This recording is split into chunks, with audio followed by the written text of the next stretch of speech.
या देवी सर्वभूतेषु मां कालरात्रि रूपेण संस्थिता नमस्तस्यै नमस्तस्यै नमस्तस्यै नमो नमः। ओम दुम दुर्गाय नमः। जय माता रानी। माँ भगवती दुर्गा की कृपा और आशीर्वाद आप और आपके समस्त परिवार पर सदैव बनी रहे। आज है नवरात्रि का 7वां दिन, तो आप सभी को नवरात्रि के 7वें दिन की हार्दिक शुभकामनाएं। माँ दुर्गा के कुल 9 रूप हैं जिनकी पूजा नवरात्रि के 9 दिनों के दौरान की जाती है। माता शैलपुत्री, ब्रह्मचारिणी, चंद्रघंटा, कुष्मांडा, स्कंद माता, कात्यायनी, कालरात्रि, महागौरी और सिद्धिदात्री। माँ कालरात्रि भी इन्हीं में से एक है जिनकी पूजा नवरात्रि के 7वें दिन की जाती है, जिसे महासप्तमी भी कहा गया है। माँ दुर्गा ने ये अवतार बुराई का नाश करने हेतु लिया था। उन्होंने ये अवतार धारण कर शुंभ, निशुंभ और रक्त बीज जैसे दानवों का वध किया था। माँ दुर्गा के इस रूप को सबसे शक्तिशाली माना गया है। इनके शरीर का रंग घने अंधेरे के भांति काला है और माता के अत्यंत लंबे केश खुले और बिखरे हैं। माँ कालरात्रि के गले में विद्युत की तरह चमकने वाली माला सुशोभित है। 4 भुजाओं वाली कालरात्रि देवी गधे पर मंडित रहती हैं। इनके बाएं हाथ में लोहे का कांटेदार अस्त्र अलंकृत है और दूसरे में एक कतार है। माँ कालरात्रि का दायां हाथ हमेशा ऊपर की तरफ उठा रहा है, जो लोगों को सदैव अपने आशीर्वाद से सुसज्जित रखता है।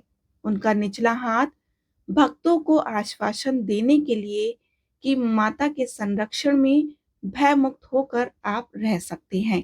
माता को गुड़ का भोग अति पसंद है और उन्हें लाल रंग के वस्त्र और रात रानी के फूल भी अत्यंत प्रिय हैं। तो आइए अब हम आपको माँ कालरात्रि की कथा का श्रवण कराते हैं। एक बार दैत्य शुंभ, निशुंभ और रक्तबीज ने अपने आतंक तीनों लोकों में फैलाना शुरू कर दिया था। उस वक्त सभी देवगण भगवान शिव के पास गए। जब भगवान शिव ने सभी देवताओं को चिंतित देखा, तो उनसे उनकी चिंता का कारण पूछा। तब देवताओं ने शिव शंकर से कहा कि हे भोलेनाथ, शुंभ, निशुंभ और रक्तबीज नामक दानवों ने अपने उत्पात से हम सभी को परेशान कर रखा है। कृपया कर हमारी मदद करें। यह सुनते ही भोलेनाथ ने अपने समीप बैठी माता पार्वती की ओर देखा और उनसे उन दानवों का वध करने की प्रार्थना की। भगवान शंकर की विनती सुनकर देवी पार्वती ने उनके सामने नतमस्तक होकर उनका आशीर्वाद लिया और वहां से जाने की आज्ञा मानी और दानवों का वध करने निकल पड़ी। माता पार्वती ने दानवों का वध करने के लिए मां दुर्गा का रूप धारण किया। इस तरह से वह सिंह पर सवारी करती हुई अति मनमोहक और शक्तिशाली प्रतीत हो रही थी। माता को देख सभी राक्षस अचंभित में पड़ गए और इन तीनों ने माता के साथ एक घमासान युद्ध शुरू कर दिया। दैत्यों ने अपना पूरा बल लगा दिया, परंतु माता के सामने नहीं टिक पाए। आदि शक्ति ने शुंभ और निशुंभ का वध कर दिया। इसके पश्चात माता ने रक्तबीज के साथ युद्ध करना शुरू कर दिया। रक्तबीज कोई मामूली दानव नहीं था। उसने कठोर तपस्या कर ब्रह्मा जी से अमर होने का वरदान हासिल किया था। ब्रह्मा जी ने उसे यह वरदान दिया था कि जब भी उसे कोई मारने का प्रयत्न करे, तब उसके शरीर से निकली खून की बूंदें जैसे ही धरती को स्पर्श करेंगी, वैसे ही अनेक रक्त बीजों का जन्म होगा। इसी वरदान के अनुसार जैसे ही माता ने उस पर प्रहार किया, उसकी खून की बूंदें धरती पर गिरी और अत्यंत रक्त बीज प्रकट हो गए। उसी क्षण माता ने काल रात्रि का रूप धारण किया। माँ दुर्गा के शरीर से एक ऊर्जा का संचार हुआ और माँ कालरात्रि का निर्माण हुआ। भले ही वो दानव अति शक्तिशाली था, परंतु माता से जीत पाने का सामर्थ्य उसके अंदर नहीं था। माँ कालरात्रि ने रक्त बीज को अपनी कटार से मार गिराया और जैसे ही उसके शरीर से खून बहने लगा, उन्होंने उसका रक्तपान कर लिया। माँ कालरात्रि की पूजा सप्तमी के दिन करने के पीछे एक बहुत बड़ा कारण है। कहा जाता है कि 6 दिन देवी की पूजा करने के बाद 7वें दिन हमारा मन सहस्त्र चक्र में स्थित होता है। इस चक्र में हमारा मन सबसे साफ और शुद्ध स्थिति में होता है। इस वक्त कालरात्रि की पूजा करने से हमें ब्रह्मांड की सभी सिद्धियों की प्राप्ति होती है और साथ ही सारी असुरी शक्तियां हमसे दूर भाग जाती हैं। माँ कालरात्रि की आराधना का मंत्र है ओम देवी कालरात्रये नमः, जिससे जाप करने से सारी मनोकामनाएं अवश्य पूर्ण होती हैं। ओम देवी कालरात्रये नमः अर्थात ओम के समान निर्विकारी माँ कालरात्रि दुख रूपी अंधकार का नाश करने वाली, दुष्टों व राक्षसों का अंत करने वाली माँ हम सबका कल्याण करें। देवी दुर्गा का यह कालरात्रि स्वरूप शुभ फल देता है, इसलिए इन्हें माँ शुभंकरी भी कहा जाता है। माँ कालरात्रि के ब्रह्मांड के समान गोल नेत्र हैं। अपनी हर श्वास के साथ माँ की नासिका से अग्नि की ज्वाला निकलती है। अपने 4 हाथों में खड्ग, लोहे का अस्त्र, अभय मुद्रा और वर मुद्रा किए हुए माँ अपने वाहन गंधर्व पर सवार रहती हैं। बोलिए देवी कालरात्रि की जय, माँ भगवती दुर्गा की जय। अब हम आपको देवी कवच का श्रवण कराते हैं। उससे पहले माँ भगवती को प्रणाम करते हैं। ओम चंडिका देवी आपको नमस्कार है। मार्कंडेय जी ने कहा कि पितामह, जो इस संसार में परम गोपनीय तथा मनुष्यों की सब प्रकार से रक्षा करने वाला है और जो अब तक आपने दूसरे किसी के सामने प्रकट नहीं किया, ऐसा कोई साधन मुझे बताइए। तो ब्रह्मा जी बोले कि हे ब्राह्मण, ऐसा साधन तो एक ही है, देवी का कवच, जो गोपनीय से भी परम गोपनीय, पवित्र तथा संपूर्ण प्राणियों का उपकार करने वाला है। हे महामुनि, उसे श्रवण करो। देवी की 9 मूर्तियां हैं, जिन्हें नव दुर्गा कहते हैं। उनमें पृथक पृथक नाम बतलाए जाते हैं। प्रथम नाम शैलपुत्री है, दूसरी मूर्ति का नाम ब्रह्मचारिणी है, तीसरा स्वरूप चंद्रघंटा के नाम से प्रसिद्ध है, चौथी मूर्ति को कुष्मांडा कहते हैं, पांचवी दुर्गा का नाम स्कंद माता है, देवी के छठे रूप को कात्यायनी कहते हैं, 7वां कालरात्रि और 8वां स्वरूप महागौरी के नाम से प्रसिद्ध है, 9वीं दुर्गा का नाम सिद्धिदात्री है। यह सब नाम सर्वज्ञ महात्मा वेद भगवान के द्वारा ही प्रतिपादित हुए हैं। जो मनुष्य अग्नि में जल रहा हो, रणभूमि में शत्रुओं से गिरा हो, विषम संकट में फंस गया हो तथा इस प्रकार भय से आतुर होकर जो भगवती दुर्गा की शरण में प्राप्त हुए हों, उनका कभी कोई अमंगल नहीं होता। युद्ध के समय संकट में पड़ने पर भी उनके ऊपर कोई विपत्ति दिखाई नहीं देती। उन्हें शोक, दुख और भय की प्राप्ति नहीं होती है। जिन्होंने भक्तिपूर्वक देवी का स्मरण किया है, उनका निश्चय ही अभ्युदय होता है। देवेश्वरी, जो तुम्हारा चिंतन करते हैं, उनकी तुम निसंदेह रक्षा करती हो।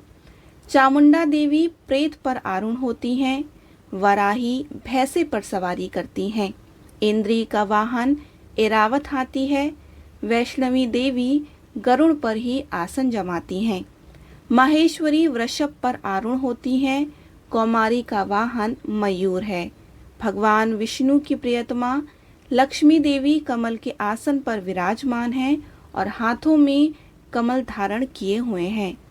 वृषभ पर आरूढ़ ईश्वरी देवी ने श्वेत रूप धारण कर रखा है। ब्रह्म देवी हंस पर बैठी हुई हैं और सब प्रकार के आभूषणों से विभूषित हैं।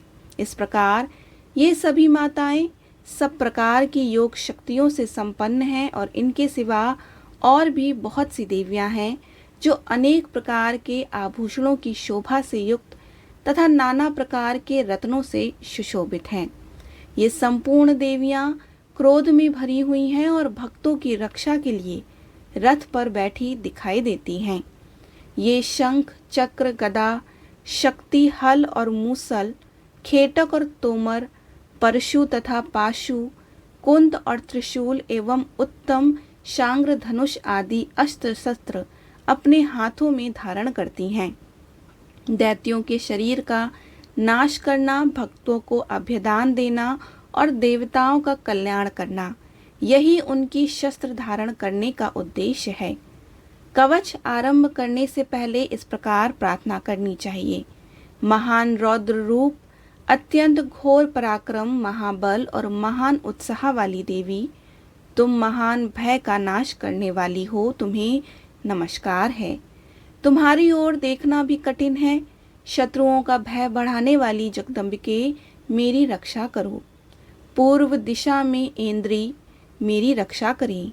अग्निकोण में अग्निशक्ति, दक्षिण दिशा में वाराही तथा नेत्र कोण में खड्ग धारिणी मेरी रक्षा करें। पश्चिम दिशा में वारुणी और वै कोण में मृग पर सवारी करने वाली देवी मेरी रक्षा करें। उत्तर दिशा में कौमारी और ईशान कोण में शूल धारिणी देवी रक्षा करें। ब्रह्माणी, तुम ऊपर की ओर से मेरी रक्षा करो और वैष्णव देवी नीचे की ओर से मेरी रक्षा करें। इसी प्रकार शव को अपना वाहन बनाने वाली चामुंडा देवी दसों दिशाओं से मेरी रक्षा करें।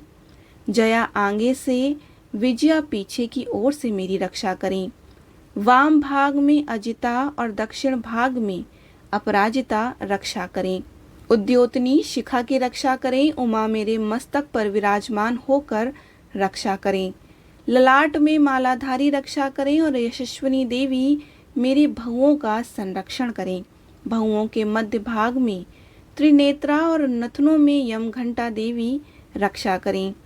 दोनों नेत्रों के मध्य भाग में शंखनी और कानों में द्वारवासिनी रक्षा करें। कालिका देवी कपोलों की तथा भगवती शंकरी मूल भाग की रक्षा करें। नासिका में सुगंधा और ऊपर के होंठ में चर्चिका देवी रक्षा करें।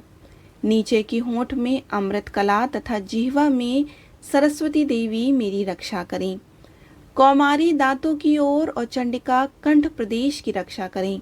चित्रघंटा गले की घंटी की ओर महामाया तालु में रहकर रक्षा करें। कामाक्षी ठोड़ी की और स्वर मंगला मेरी वाणी की रक्षा करें। भद्रकाली ग्रीवा में और धनुर्धरी मेरु दंड में रहकर मेरी रक्षा करें। कंठ के बाहरी भाग में नीलग्रीवा और कंठ की नली में नलकुबरी रक्षा करें। दोनों कंधों में खड़कनी और मेरे दोनों भुजाओं में व्रजधारिणी रक्षा करें। दोनों हाथों में दंडनी और उंगलियों में अंबिका रक्षा करें। शूलेश्वरी नखों की रक्षा करें और कुलेश्वरी कुक्षी यानी पेट की रक्षा करें। महादेवी दोनों स्तनों की, शोक विनाशिनी देवी मन की रक्षा करें। ललिता देवी हृदय की, शूलधारिणी उदर में रहकर रक्षा करें। नाभि में कामनी और गुह भाग में गुहेश्वरी मेरी रक्षा करें। पूतना और कामिका लिंग की और महिष वाहिनी गुदा की रक्षा करें। भगवती कटी भाग में और विंध्यवासिनी घुटनों की रक्षा करें। संपूर्ण कामनाओं को देने वाली महाबला देवी दोनों पिंडलियों की रक्षा करें। नारसिंगी दोनों घुटियों की और तेजस्वी देवी दोनों चरणों के पृष्ठभाग की रक्षा करें। श्रीदेवी पैरों की उंगलियों की और तलवासिनी पैरों के तलुओं में रहकर रक्षा करें। अपनी दाढ़ों के कारण भयंकर दिखाई देने वाली दृष्टा कराली देवी नखों की और उधर्वकेशनी देवी केशों की रक्षा करें। रोम वालियों के छिंद्रों में कौबेरी और त्वचा की वागेश्वरी देवी रक्षा करें। पार्वती देवी रक्त, मंजा, वसा, मांस, हड्डी और मेद की रक्षा करें। आंतों की कालरात्रि और पित्त की मुक्तेश्वरी रक्षा करें। मूलाधार आदि कमल केशों की पद्मावती देवी और कफ में चूड़ामणि देवी स्थित होकर रक्षा करें। नख के तेज की ज्वालामुखी रक्षा करें, जिसका किसी भी अस्त्र से भेदन नहीं हो सकता, वह अभेदा देवी शरीर के समस्त संधियों में रहकर मेरी रक्षा करें। ब्रह्माणी, आप मेरे वीर की रक्षा करें। छत्तेश्वरी, छाया की तथा धर्मधारिणी देवी, अहंकार, मन और बुद्धि की रक्षा करें। हाथ में व्रज धारण करने वाली व्रजहस्ता देवी, मेरे प्राण, अपान, व्यान, उदान और समान वायु की रक्षा करें। कल्याण से शोभित होने वाली भगवती कल्याण शोभना, मेरे प्राण की रक्षा करें।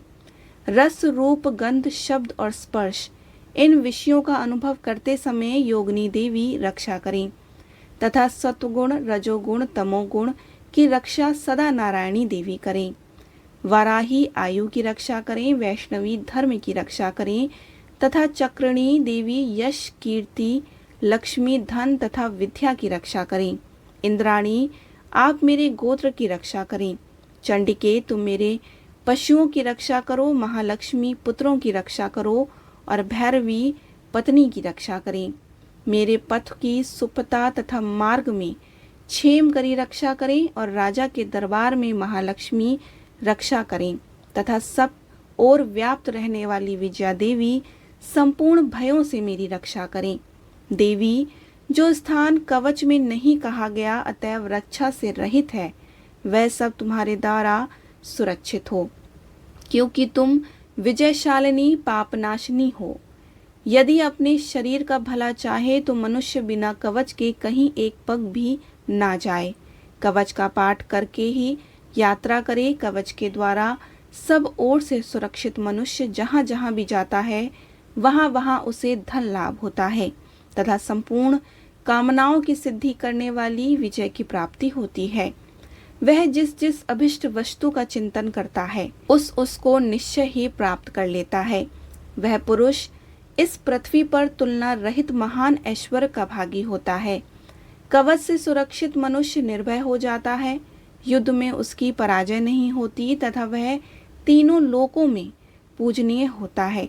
देवी का यह कवच देवताओं के लिए भी दुर्लभ है। जो प्रतिदिन नियम पूर्वक तीनों संध्याओं के समय श्रद्धा के साथ इसका पाठ करता है उसको देवी कला प्राप्त होती है तथा वह तीनों लोकों में कहीं भी पराजित नहीं होता।